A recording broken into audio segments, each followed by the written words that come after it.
Het is Woensdag 13 Mei en in voorbereiding vir Pinkster gesels ons hierdie week oor die Gees van God. Vandag dink ons na oor Exodus 31 vers 2 tot 3. Kyk, ek het Besaleel, seun van Uri, seun van Gur, van die stam van Juda, by die naam geroep. Ek het hom met die Gees van God vervul, met wysheid, insig en kennis, en met al die nodige vakmanskap.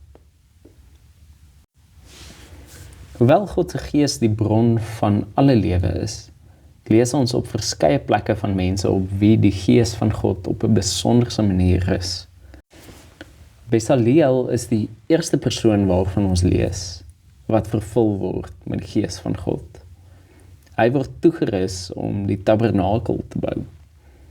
Dikwels wanneer ons dink aan vervul wees met die Heilige Gees, of aan die Gees van God dink ons aan stories van wonderwerke.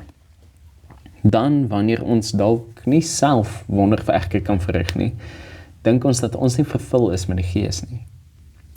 Besaleel word egter vervul met die Gees, met wysheid, insig en kennis, en met al die nodige vakmanskap, om hom in staat te stel om die tabernakel te bou, soos God dit aan Moses oorgedra het.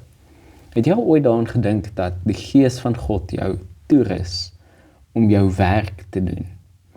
Dat die Gees van God nie net gevind word in die gebeure wat ons nie kan verduidelik nie, maar dalk juis in ons gewone werksaamhede. Dalk nooi die teks ons uit om te vra, watter werk het God vir my in gedagte in sy koninkryk? En waarmee rus God se Gees my toe om my werk te kan doen? Of dalk moet jy raak sien dat die werk wat jy reeds doen, jy deur God se Gees toegerus word om te doen.